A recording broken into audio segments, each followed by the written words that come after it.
Yesterday, Wizards of the Coast made an announcement about Secret Lairs. In that announcement, they talked about expedited shipping for these products in 2024. But really, Wizards of the Coast has said so much more. They are talking about the evolution of what is coming for Secret Lairs, and this is information that players who enjoy this product need to know about.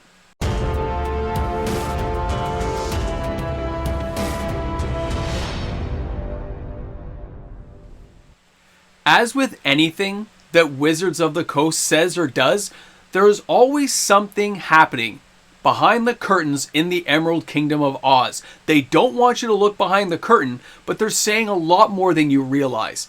Welcome back, everyone. MTG Moxman here, and thanks again for hanging out with me on the channel today as we discuss a pretty important announcement of what Wizards of the Coast is going to do for Secret Lairs going forward. And this is kind of interesting because with all the scale backs they've been doing on their product lines, this one is something I did not expect to have happen, but it kind of makes sense when you really nail down some of the numbers and think about what's been going on. Now, we know they've cut out multiple product lines. We have play boosters coming on because set and draft are gone. We have Jumpstart being discontinued because nobody was buying it. We have the Brawl decks and stuff that have all just disappeared and they're gone into the aether, and they may return at some other point, but they're not here now. Now, Secret Lairs started out super popular. You guys know this. Everyone was buying these things. They believed them to be collectible, desirable, and would appreciate in value. A lot of investor money was being packed into these things. And then what happens? Well, it's print to demand. So people could order 50, 100. And before you knew it, Secret Lairs were starting to pile up at your local retailer. They were piling up in people's, garages and basements. Secret Lair stuff was popping in everywhere. And when people decide to unload it, they couldn't unload it fast enough. They couldn't find someone to buy it. It had a liquidity issue. That means players started slowing down buying them. It means whatever the idea Wizard came up with, even if it was a good idea, they were selling a lot less than they used to. They were selling less of the product, which means it was less desirable, and Wizards made less money. I mean, it didn't cost a lot for them to print it anyway, right? But they actually made less money overall than what they were making when it was popular. So what do? What can you do to make this product desirable again? To make players realize that maybe these things are worth money. Maybe you should jump through some hoops, players, to get your hands on these things.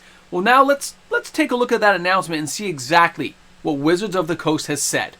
So now let's read exactly what speeding up the Secret Lair shipping really means. This is the announcement, January 2nd, 2024 from Wizards of the Coast. Thank you for celebrating more than 4 years of Secret Lairs with us. As with all of our products and services, we're constantly listening to feedback, and one piece of feedback we've overwhelmingly heard is that you want to have Secret Lair drops in hand more quickly. Starting in 2024, and to expedite shipping and reduce wait times for receiving some of the wildest treatments in Magic, Secret Lairs is officially shifting from a print-to-demand model to a limited print-run model for most of the product line. There may be some exceptions wherein Secret Lair drops continue to be print-to-demand for the ordering window. But moving forward, you should expect that most drops will be pre-printed and therefore able to ship out and reach you more quickly once you've placed your order. Practically speaking, this means that some products may sell out before their end date. However, it also means waiting significantly less time from order to Secret Lair drops arriving at your doorstep. Now, while popular Secret Lair demands may sell out, we now have 4 years of Secret Lair sales to base our out-of-print run numbers on, and we're aiming to get as close to overall demand as possible. The result should be most players get what they want faster. We're excited for these changes, and we appreciate your feedback.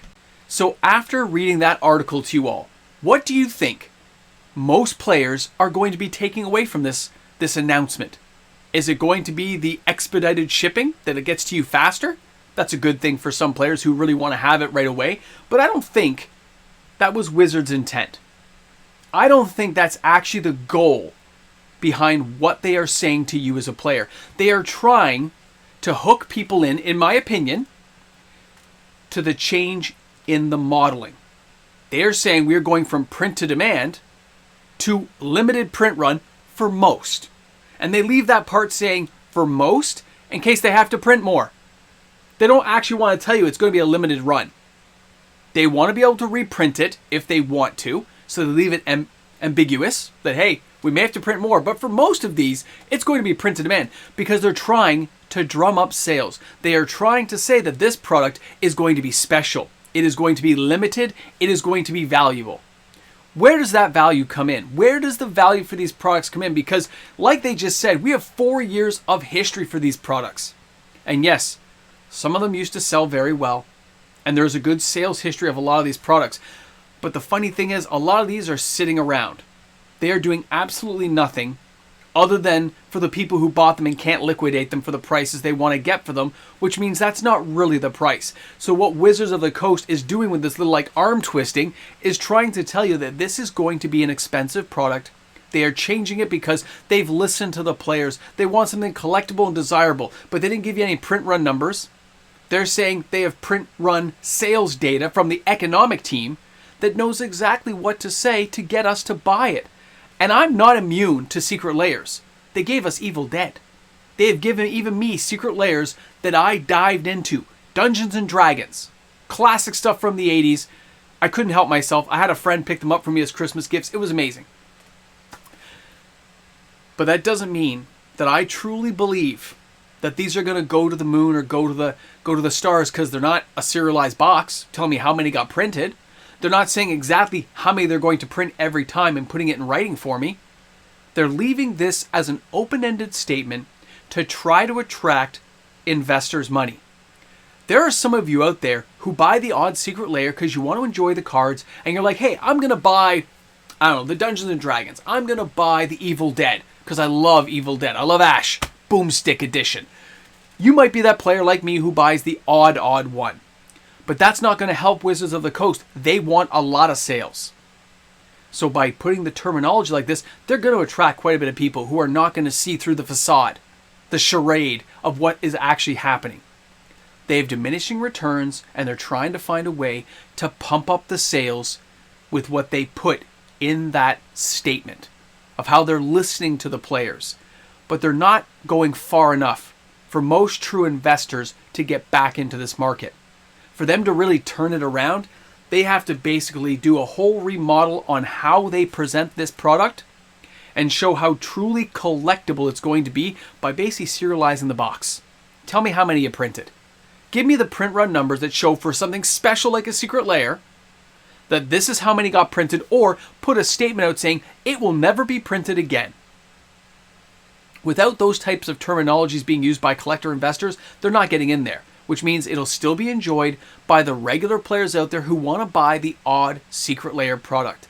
Because I can guarantee you this, if these sales go off, if people hitch on to this new terminology and believe it's going to be special and hard to get, you know what happens with something that's special and hard to get? Price increases. It's just another test as Wizards of the Coast warms the waters to see how players react to a new product that they are trying to rebrand as something new. I hope you guys take this information away the same way I did. I'm taking it with a cynical, side to it.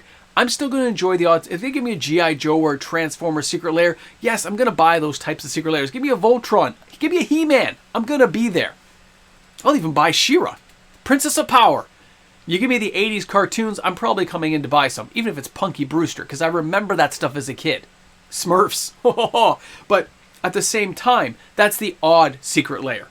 Not every single one they put out there, and they still do way too many.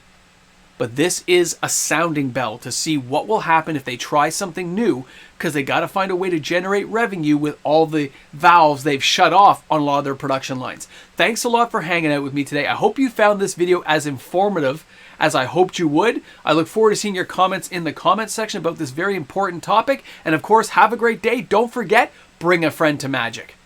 Hey guys, welcome back to the end of the video. This is the part where I thank all the patrons for being patrons of my channel, for supporting each and every day and allowing these kinds of videos to be created. So thanks again, and if you want to be a patron, check out my Patreon. There might be some slots open.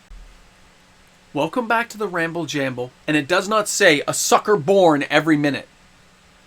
You guys saw through that, right? Like I did. You looked underneath and said, I know what you're doing back there. Nah, you're not getting me with that trick of the trade. It's almost insulting to think that some people are going to fall for that. It bothers me. I don't like when Wizards of the Coast does things like this. Secret Lairs cost them nothing to create other than the artist's artwork. They should be actually limited, hard to find things. I actually believe that, if that's the way you're going to go. But I would prefer that they still gave Secret Lairs to the retailers to sell. Set a set price, serialize the boxes, send it to the local LGS to sell, to make some money, to keep those stores in business. Some of these places look like ghost towns right now, and it freaks me out when I walk into one. So that's a kind of stint I've always taken with a Secret Lair. I do like some of the ideas, and some of the prices actually don't seem that bad. But what always bothered me is they didn't give it to the LGS. And this way, the new announcement is just, to me, it's my opinion, I get it, but they're trying to generate more revenue. They're trying to shore up some of the other product lines that they've canceled and make more money doing this because it's a direct line. Yeah, they're promising you faster shipping, but faster shipping usually, pre-printing it, all that, is going to have a higher price tag somewhere. Be ready for it, because it's going to come your way. And, well, it's going to come anyone's way who's purchasing it. Anyway, I just feel that way sometimes. But some people are just going to look at it and say, hey, I only buy the odd Secret Lair. Doesn't bother me at all. And that's the cool part. The average Joe buying this isn't going to care because they're buying one or two a year, maybe only one every couple of years. But they're trying to attract the investor dollars back. And that's not the way to do it.